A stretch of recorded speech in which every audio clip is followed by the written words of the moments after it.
Well, it's right now. A lot of agents and a lot of players are very curious about Australia, and a lot of it's got to do with just the climate out there right now, with the a lot of the terrorism acts and some of the instability in a lot of these countries that traditionally have paid significant money for international players to go there.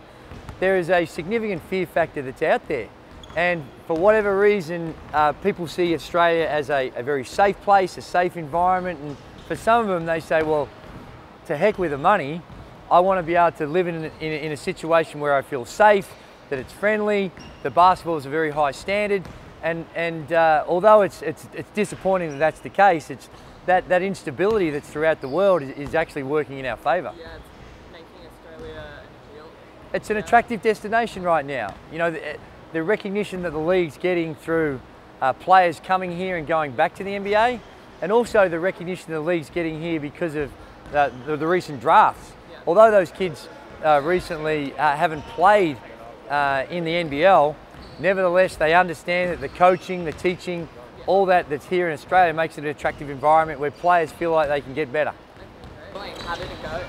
Well, it's been the first week on the job. It's been great. The guys have come in, they're enthusiastic, they're competing, and we're going through a two-phase process right now, is trying to teach our staff and put in the foundations for what we want to do as a team, but also we're trying to identify some talent out here. I think that if you look at last season, what the problems they had were had to do with just the injuries they had in place. They had a lot of talent, but when you don't have your talent out on the floor, it presents a lot of challenges. And so this year it's about making sure we're careful of their bodies, making sure they stay in shape and stay healthy so we can have them out on the floor as much as we possibly can. And then, you know, into the specifics of the way we want to play. We want to be an up-tempo team that shares the ball, that can play well with both with the ball and without the ball. A lot of the game these days is dominated by action with the ball, but we're trying to find that balance between the two.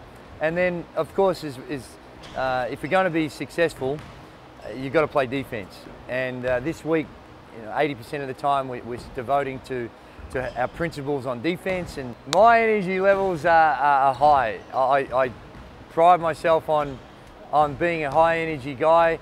And anytime you're in an environment where you love what you're doing, you get to share the experience with elite athletes that are keen to learn, and that they've got respect and they've got the passion to get better.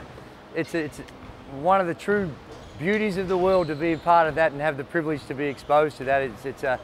It's something that we're very fortunate that it's really not a job. It's just a love that you have that we're fortunate enough to get rewarded for it. Who grew up playing for the Melbourne Tigers as well. So you never lose that part of your history. It's now that you're embracing something different.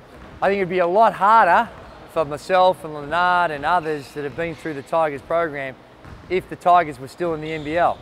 They play in the Seaball. I still help out that program, but they're separate competitions. So I feel like I've got the best of both worlds, where I have an opportunity to be involved in a very famous club outside of the Melbourne Tigers. The Sydney Kings is probably one of the most famous brands in this country. So to be a part of that and to have the opportunity to work with the guys that we've got here, it makes for a privileged situation that both myself, Leonard, all the coaching staff and the players find themselves in.